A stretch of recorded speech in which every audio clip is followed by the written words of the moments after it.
Good afternoon, ladies and gentlemen. Welcome to the beautiful Carlsbad Foundation and Channel 23. This program, as you probably know, is called The Faces of Carlsbad, and we're sponsored by that wonderful company, Intrepid Potash, which does so much for our community. And today I have a very nice guest, as usual. I want to thank the people who stop us out in the streets, and they're always saying, it's so nice to meet these nice people that you interview. We're not too pleased with you, meaning me, but they do like the people we interview. So today's guest is Mr. Charles Gray. Charles, welcome to Channel 23. Thank you, sir. Pleasure to be here. We're going to get involved with Charles Gray from the very beginning, where you were born, where you grew up. Fill us in. Well, I was born September the 3rd, 1932. Wait a minute, stop. September 3rd? Yes, sir. I was born September the 4th. Oh, my. Oh, my goodness gracious. I was born down in the coal mining country in Kentucky. Mm-hmm. I lived with my father and mother, and my grandfather and grandmother took me, and I lived with them until I was 17 years old. Mm-hmm. And near what city in Kentucky was that? it was Hazard. Hazard? Yeah, That's Hazard. a nice name for a coal mining city. Yeah. The coal community around there was vast. There was a lot of coal mines, different branches of the coal industry that used it for furnaces and stuff at that time. And we lived right beside the Louisville and Nashville railroad track. Yeah. That came in and took the coal out. We had a passenger train that come in twice a day. Do you remember the name of that passenger train? L&N, Yeah. Louisville and Nashville Railroad. Yeah, and they had a special name for their passenger trains, and it just skips my mind right now. Yeah, well, I don't remember it, but it was something to see that passenger train come through, though. Yeah. Well, that always made you feel good. Did you Yes, ever sir. get to travel on it? Yes, sir, I did several times. I got to go to Lexington, which was 140 miles away, Mm-hmm. and it was a big thrill. We went, some of us younger guys had an opportunity to go and work in the tobacco farms Mm-hmm. in the springtime. And they'd come and get us either in a truck or we'd ride the train out. And it was very educational. Well, Kentucky is, along with Virginia, is famous for tobacco. Yes, sir. And Kentucky Club was one of the famous names in pipe tobacco in those days. Yes, sir. And they still produce it. Yeah. Well, it wouldn't do me no good. I don't smoke. No. You had enough of the hazard in the coal mining area. Yes, sir. I worked 2 days in the coal mines Mm-hmm. and knew that 4 feet high coal and loading it into a gondolion mining cart that hauls it coal in and out. It wasn't for me. Mm-hmm. I didn't like the dampness where the water seeped around the tracks and coal. Oh, yes. So I pretty soon found out that wasn't meant for me. And so I left and went to Ohio, Where in Ohio? Dayton. Dayton, yeah, okay. Yeah, and I worked for Miami Valley Milk Producers Association for about 1.5 years. Mm-hmm. And I kind of liked my job, but you know, you're always looking for greener grass, and I felt like the trucking industry was meant for me. So I ended up, me and my wife had a son, and he had asthma trouble. And they told us that we had to get him out of that damp country. So we went to Phoenix, Arizona. I see. And I worked for Beacon's Van and Storage Company, the first job I had. And I worked for them for about 3 years. And then I became an owner-operator. So I owned my own truck and leased directly to them. Mm-hmm. Oh, so this was your own truck? Yes, sir. Oh, I see. Yeah. I wasn't supposed to go across the Mississippi. Mm-hmm. Supposed to run 11 western states, but after a while they kept expanding, and then they licensed us for 40 states. 40 states. Yeah. From Bangor, Maine to Florida, and from Florida to San Diego to Seattle. Oh, my goodness. And I had the opportunity in 1976 to go to the World's Fair they had in Montreal. Mm-hmm. And being a hillbilly, I found myself in a pretty odd situation. They went to Montreal, of course, there's all the stuff for the fair, Mm-hmm. and I had to hire a driver to drive my truck into Montreal. So They had to have a Canadian driver, huh? yeah, I had to have a Canadian driver. Yeah. You were kind of aware of that then. Oh, yes. Yeah, and that was very educational for me. Somebody else driving my equipment that couldn't drive it as good as I could, or at least that was my opinion. Did they allow you to sit with him as Oh, he drove yes. it? Mm-hmm. And they took me to a motel and told me, "You stay here till I come back." And it was a Holiday Inn. Mm-hmm. And I was up there 3 days, and that was enough for me. And that was some of my good times, though. Montreal is a very pretty city, too. It is gigantic too. Oh, yes, It's absolutely. good-sized buildings, and I never got to see all of it, but I got to go to the customs department downtown because they wanted to seal the truck and make sure that everything got off that was supposed to be got off. Yeah, right. And unbeknownst to me, had a Canadian driver, but she's going into Canada. He could get away with stuff, and I had a pistol underneath my mattress on the truck. Mm-hmm. And if I would have gotten caught with that gun up there, I would have been down the creek without a paddle. We might not be interviewing you today. Yeah.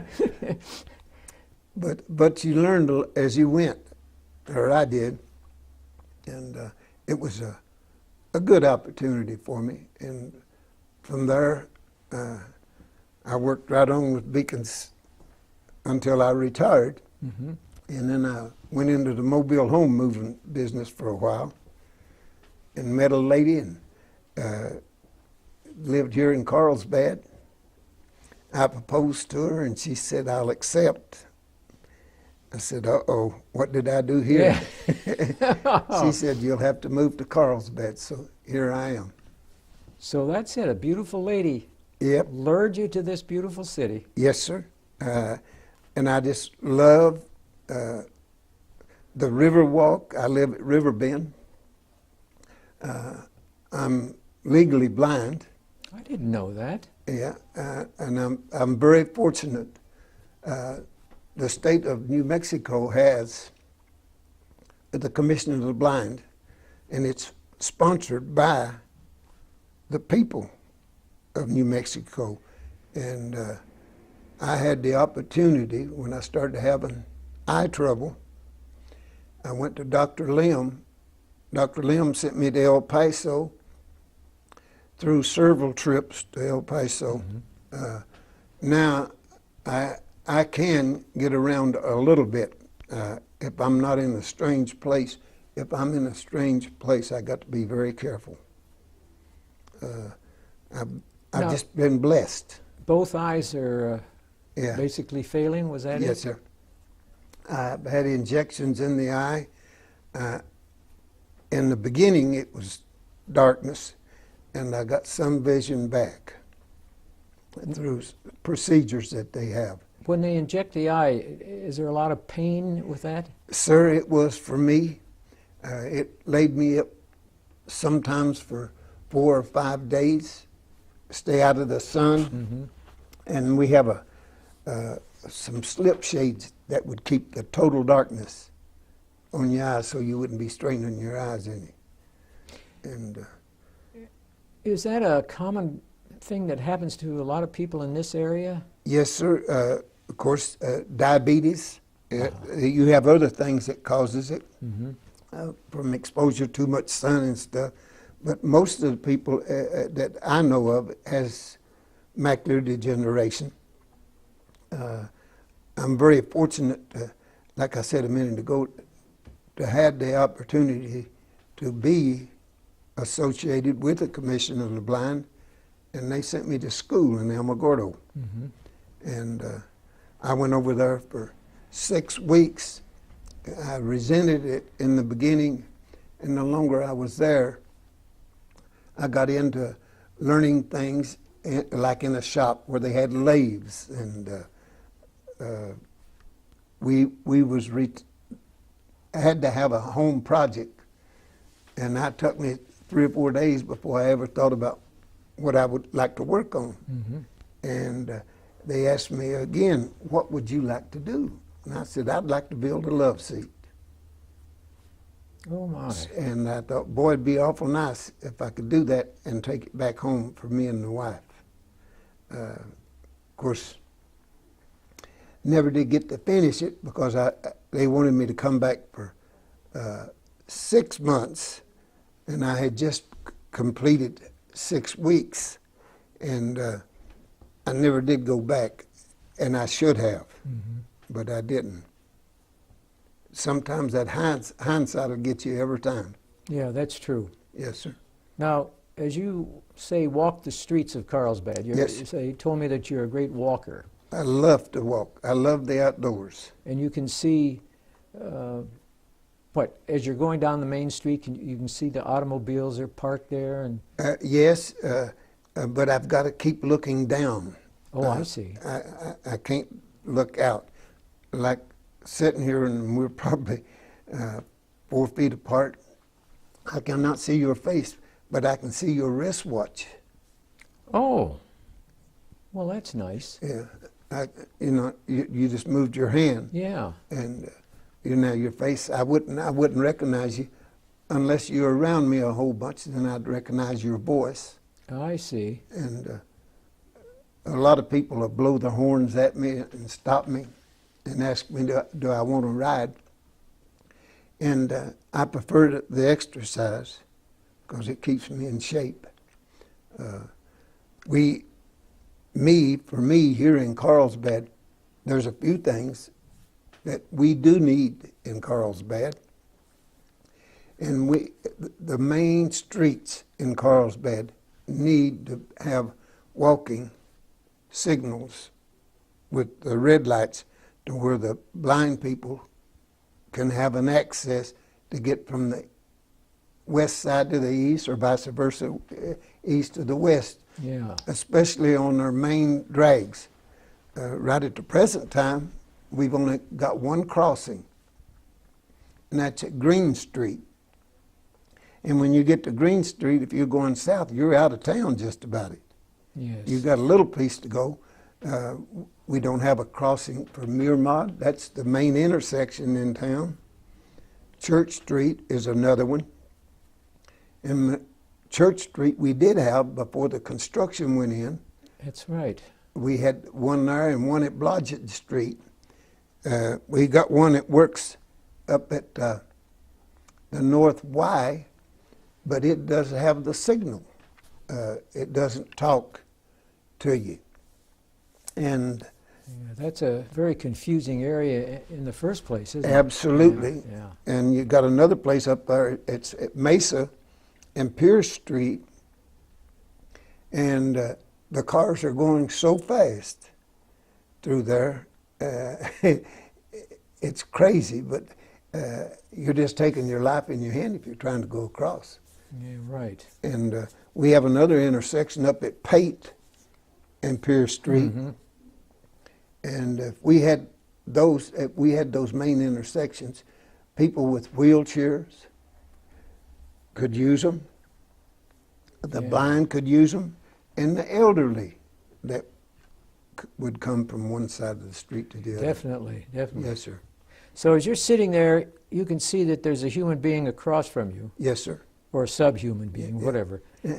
But you can't make out my face at all. No, I can see you're watching. I just saw you move your right hand. And once you get used to your voice, then you can recognize people. I'm glad you brought that up. I've talked to a number of people who are suffering physical problems. They have to go in wheelchairs, Yeah. and they brought up the same thing that you just did, that we need help on those intersections. Absolutely. And I, for myself, I'm not doing this because I have to. No, no. I'm doing it because I love the community.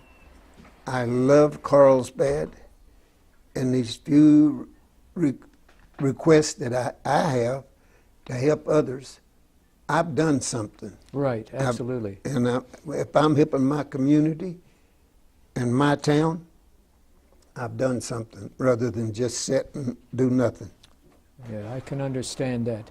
By the way, Charles, do you have any hobbies that you can still tinker with, even though your eyes are giving you trouble? Yes, sir. I've got a 4x8 piece of plywood. I've probably got. I like model trains. Oh, so do I. I love model Well, trains. now you have an open invitation to come to my house anytime you want to. I've got a pretty good layout and stuff. Me and my wife, of course, we were companions to one another. And she had her thing and I had my thing. We joked about it quite a bit, and we had prearranged our funerals and stuff. And she says, now, Charlie, if you go before I do, I'm going to have you cremated, and I'm going to have you put in the garage. She said that, huh? Yes, sir. But unfortunately, I lost her the 19th day of September. Oh, I'm sorry And, to hear that. It was a tough thing. But now I got her, and I got her in my nightstand beside my bed. But anyway, I spent more time in the garage than I did in the house, just about. Yeah. Yeah. And I had it all together at one time, and I had thought I was doing a great job, but I had a fellow from the club that they have here in Carlsbad, model trains, Mr. Robinson. Right, yeah, Bill Roberts. Yes, yeah, sir. right, yeah. One heck of a nice fellow, and he volunteered to come over and look at what I had. And he looked at it, and he said, Charlie, he said, I know you've been working hard on this thing, but we're going to have to take it all down. And really, I can't tell you how many little screws I put into the track. Oh, boy. But anyway, we tore it down, Yeah. and we got about a little over half of it done. And he had eye trouble. And he had, in fact, they took him to Albuquerque, I believe, overnight. I don't know for sure, and I haven't heard from him in 2 or 3 weeks. But he was doing one heck of a good job, but I still got work that needed to be done on it. And He's a dedicated railroader. oh there's no doubt yes, about it. absolutely, and knows what he's doing. Yes, he does. Yes, sir.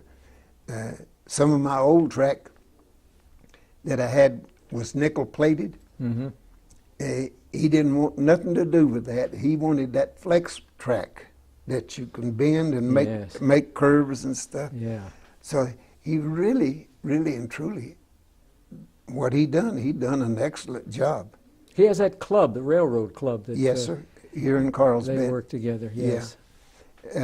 This will be the first year that they haven't been in the center out there In the mall area. yeah. They always put a big beautiful display. setup. Yes, Yeah. yes, yeah. That's, and this will be the first year that they're not going to have room for them. yeah, yeah.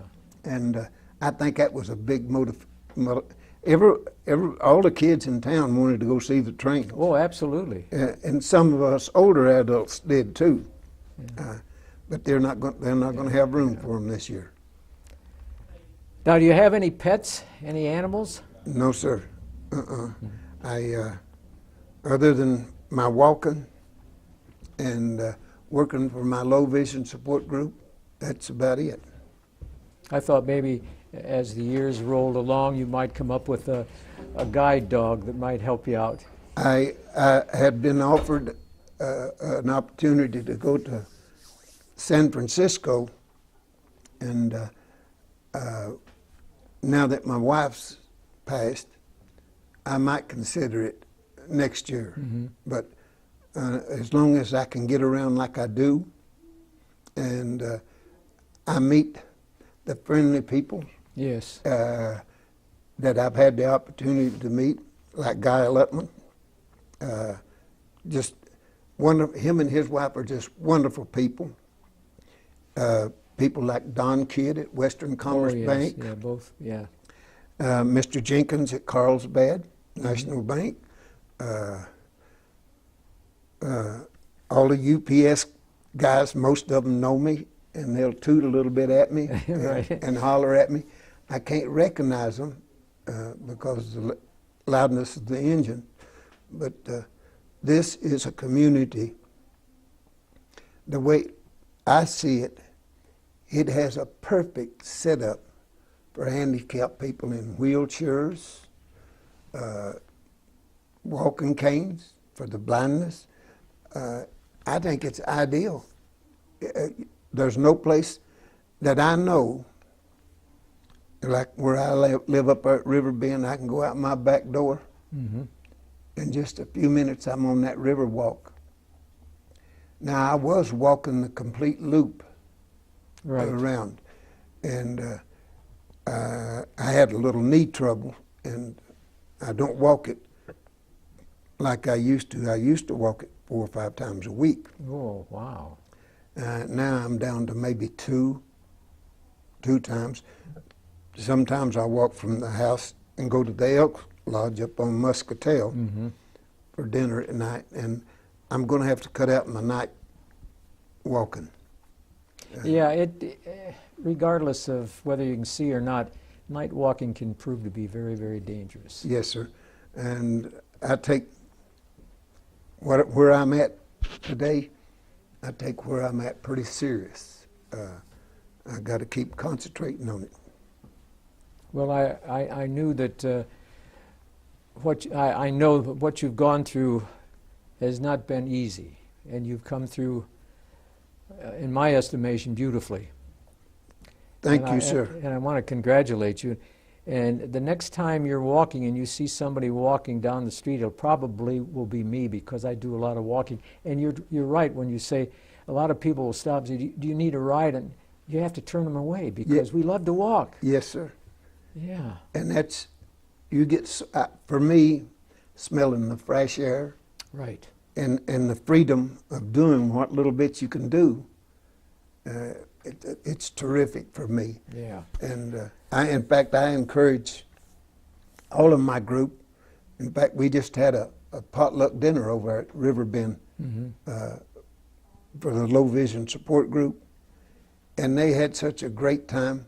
And they asked me, the meeting in November, when are we going to do that? And I said, we're going to have to do that in the spring when it's Yeah, right. when it's a little bit warmer. Well, Charlie, I want to thank you for being our guest today. It's been a real pleasure, and I think this is the first time I ever met you. Yes, sir. And my privilege. Thank you very much, Well, sir. it's my privilege. Let me.